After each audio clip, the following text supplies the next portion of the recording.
Authorities have temporarily raised the security level at a NATO airbase in western Germany, citing a potential threat. The second highest alert level was in effect from late Thursday until Friday afternoon before being reduced to its previous elevated level. The airbase houses aircraft carrying long-range surveillance systems. The heightened alert level followed warnings from Western intelligence agencies that Russia was stepping up sabotage attacks across Europe in an attempt to disrupt arms supplies and support for Ukraine. One of the countries most prepared for such incidents is Finland. DW's Terry Schultz reports tonight. Why would Finland, known as the land of 1,000 lakes, suddenly have concerns about its water supply? Because that's exactly the aim of multiple bizarre but unsuccessful attempts this summer to break into Finnish water facilities. You pay a couple thousand euros for some criminal just to go in and break the door. And that's enough to cause the whole huge headlines, people worried, tying up a lot of resources. I would be a Russian GRU military intelligence officer and wondering how do I make Finns people worried in Finland to punish them for their joining NATO and all the other things. Well, that's a very easy, very cheap way to do it. Pekka Toveri is the former head of Finland's military intelligence, newly elected to the European Parliament. He came under fire recently for saying Russia is waging war on Finland through sabotage and hybrid attacks. He tells me it's actually a war on the entire West. They want to hurt us, and they're doing whatever they can do.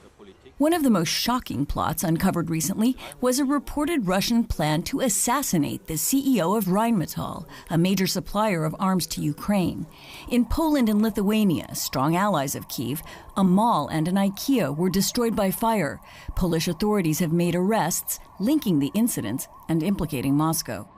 But if any country is ready for such attacks, it's Finland, which, unlike most of Europe, never let its guard down after the Cold War.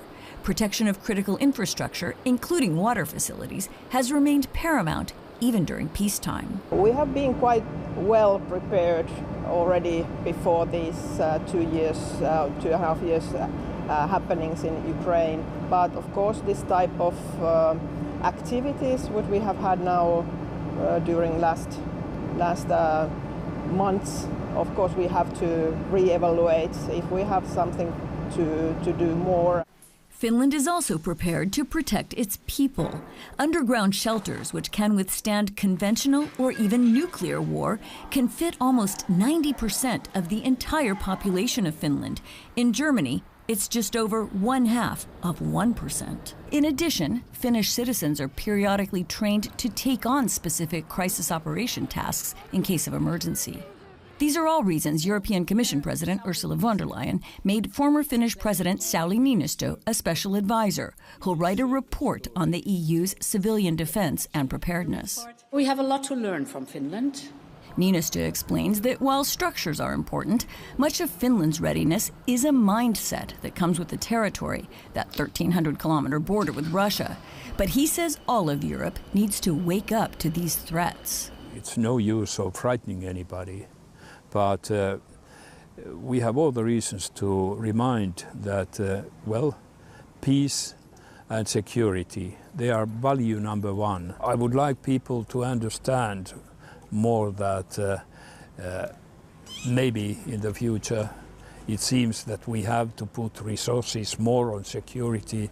He won't preview what specific recommendations he may make to the EU, but he'd like to see public and private sectors cooperate more on security. So that the private sector can share its experiences and its skills, and public sector, which has always some sensitive knowledge, could be a bit more open. But all that needs that you have huge trust to each other. He hopes helping to illustrate the enormity of the common threat will increase the necessary common trust across Europe.